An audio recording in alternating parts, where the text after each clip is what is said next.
Hi welcome back to our channel palette artist official. உங்களில் சில பேருக்கு இந்த கேள்வி ஒன்று எழுந்திருக்கலாம், நீ என்ன செலிப்ரிட்டியா அஃபீஷியல்லாம் ஆட் பண்ணியிருக்க அப்படின்னு. ஆனால் அதோட பிஹைண்ட் தி ரீசன் என்னென்னா, யூடியூப்லேயும் சரி இன்ஸ்டாகிராம்லேயும் சரி ஏகப்பட்ட அக்கௌண்ட் பேலட் ஆர்டிஸ்ட்னு அந்த பேரில் அக்கௌண்ட் இருக்கிறது எனக்கு பிரச்சனை இல்லை, எல்லாமே என்னோட ஃபேஸ்லேயே இருக்குது, அதுதான் எனக்கு பிரச்சனை. நிறைய பேர் உங்களோட ஒரிஜினல் ஐடி என்ன அப்படின்னு கேட்குறீங்க, வருத்தமாக இருக்குது. நான் இப்போ பேசிகிட்டு இருக்க இந்த சேனல் பேலட் ஆர்டிஸ்ட் அஃபீஷியல், எந்தவித ஸ்பேஸும் இல்லாமல் அண்டர்ஸ்கோரும் இல்லாமல் இருக்கிற இது மட்டும்தான் என்னோட சேனலோட அபவுட்டில் இருக்கிற இன்ஸ்டாகிராம் ஐடி பேலட் ஆர்டிஸ்ட், அது மட்டும்தான் என்னோட one and only Instagram ID, மித்த எதுவுமே என்னோடது கிடையாது. ஓகே, நம்ம கண்டென்ட்குள்ளே போகலாம். நேற்று ப்ரஷ் பண்ண வச்சு ஃபாண்ட் எழுதுனதோட டு பி கண்டினியூன்னு முடிச்சிருப்பேன். அந்த 3 ப்ரஷ் பண்ணை யூஸ் பண்ணதை வச்சு அதுக்கு ப்ரைஸ் கொடுப்போம். நம்ம third prize goes to Faber Castell. அதாவது ப்ரைஸ் வைஸ் பெஸ்ட்டாகவும் ஃபஸ்ட்டாகவும் இருந்த Faber Castell quality wise last பிளேஸுக்கு, அதாவது தேர்ட் பிளேஸ்க்கு போகிறாங்க.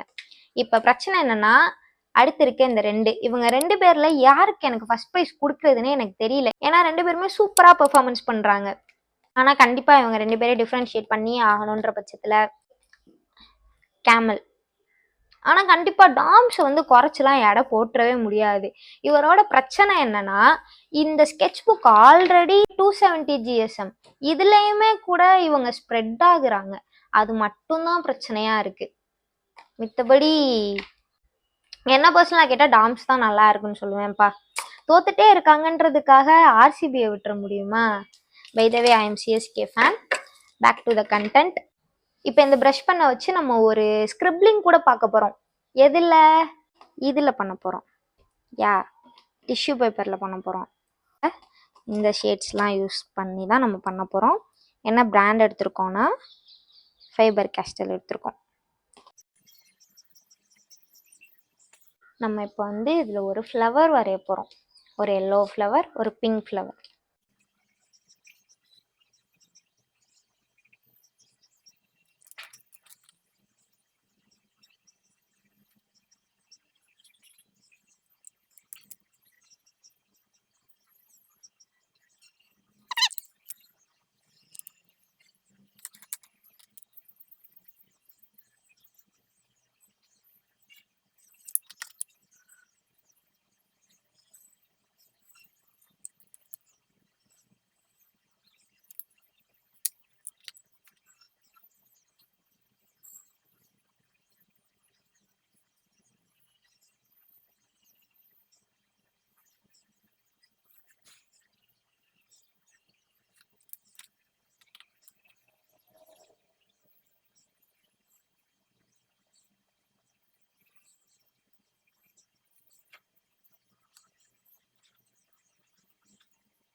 அந்த ஸ்கிரிப்லிங் நல்லா இருந்துச்சுன்னா கமெண்ட்டில் சொல்லிட்டு போங்க. அச்சு வேறு யாரும் இல்லை, நான் தான்.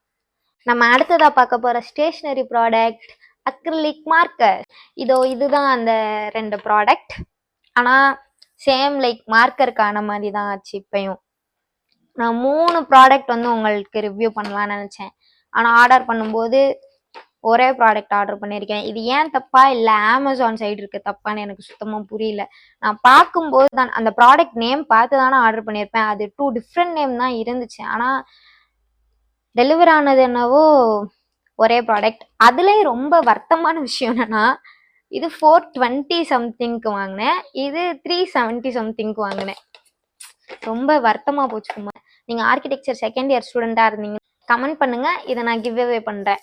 ஒருத்தவங்க கமெண்ட்ல கேட்டிருந்தாங்க, அது என்ன ஸ்பெசிஃபையா ஆர்கிடெக்சர் செகண்ட் இயர் ஸ்டூடெண்ட்ஸுக்கு, ஆர்டிஸ்ட்டுக்குமே தேவைப்படும்ல அப்படின்னு. இங்க விஷயம் என்ன அப்படின்னா, நிறைய எக்ஸ்பெக்டேஷன்ஸோட ஆர்கிடெக்சர் சேர்ந்துருவாங்க தான். ஆனா அதை 5 வருஷம் படிச்சு முடிக்கிறதுக்குள்ள நொந்து நூடுல்ஸ் ஆகணும். எல்லா விதமாகவும் நம்மளோட ஹார்ட் ஒர்க் போடுறதுலயும் சரி, காசு செலவழிக்கிறதுலயும் சரி, டியூஷன் ஃபீ, மெட்டீரியல் ஃபீ, ஆர்கிடெக்சர் ஸ்டூடெண்ட் பொதுவாகவே கண்டிப்பாக ஹாஸ்டலில் தான் இருக்கணும் அப்படின்ற மாதிரி தான். ஏன்னா அப்போ தான் நம்மளால் படிக்க முடியும். நம்ம வெளியே தங்கி வந்து போயிட்டு இருக்கிறதுன்றது ரொம்ப ஒரு கஷ்டமான விஷயம்தான். So hostel fee, mess, food fee இந்த மாதிரி ஏகப்பட்டது இருக்கும். அப்படி இருக்கும்போது இந்த மார்க்கருக்குன்னு ஒரு 1000 ரூபா செலவு பண்ணணும் அப்படின்றது அவங்களுக்கு எக்ஸ்ட்ரா ஒரு ஆடிங்ஸாக இருக்கும். ஏதோ என்னால் முடிஞ்சதை அவங்களுக்கு கொண்டு போய் சேர்க்கணும்னு நினைக்கிறேன். அதுக்காக தான் இந்த ப்ராடக்டை ரிவ்யூ பண்ணுறதுக்கு முன்னாடி இன்ஸ்டாகிராம் Q&Aல நிறைய டிஃப்ரென்ஸ் பிட்வீன் கொஸ்டின்ஸ்லாம் வந்துருந்துச்சு. Civil engineers versus architects, modern architecture versus traditional architecture, அது போக அவங்க ஆர்கிடெக்சர் ஜேர்னி பற்றி சொல்லுங்கள் அப்படின்லாம் கேட்டிருந்தாங்க. இதில் வந்து இப்போ என்கிட்ட யாருனாச்சும் சிவில் இன்ஜினியர்ஸ்க்கும் ஆர்கிடெக்ட்ஸுக்கும் என்ன வித்தியாசம்னு என்கிட்ட கேட்டாங்கன்னா, நான் இந்த ஒரு ஸ்டேட்மெண்ட்டோட முடிச்சிருவேன். சிவில் இன்ஜினியர் ஸ்ட்ரக்சர் வைஸ் ஸ்ட்ராங்காக இருப்பாங்க, ஆர்கிடெக்ட்ஸ் டிசைன் வைஸ் ஸ்ட்ராங்காக இருக்கும். Civil engineering 4 years course, architecture 5 years course. அதோட நிறுத்திடுவேன். அதே தான் இங்கேயும். Modern architecture versus traditional architecture. Note, எனக்கு தெரிஞ்ச ஃபியூ வேர்ட்ஸ் உங்க கூட ஷேர் பண்ணிக்கணும்னு ஆசைப்படுறேன். அதை பற்றி பேசணும்னா உங்களுக்கு அந்த பேரை ப்ரொனவுன்ஸ் பண்ணும் போதே அது தெரிஞ்சிருந்திருக்கும். மாடர்ன் ஆர்கிடெக்சர்ன்றது இன்வென்டிவாக நிறைய பில்ட் பண்ணிட்டே இருக்கும். ட்ரெடிஷ்னல் ஆர்கிடெக்சர் சைடு வந்தோம்னா பழமைத்துவம் மாறாமல் கட்டிடங்களை கொடுக்கறது இவங்க வேலையாக இருக்கும்.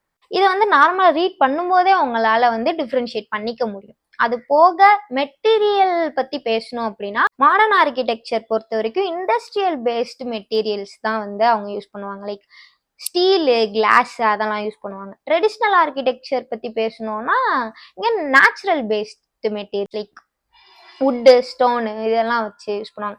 சிம்பிளாக சொன்னால் விண்டோ ஃப்ரேம் இருக்குது. விண்டோ ஃப்ரேமில் ட்ரெடிஷ்னல் ஆர்கிடெக்சர் வுட்டில் கொடுப்பாங்க. இதே மாடர்ன் ஆர்கிடெக்சர் பார்த்தோன்னா அவங்க ஸ்டீலில் கொடுத்துருவாங்க.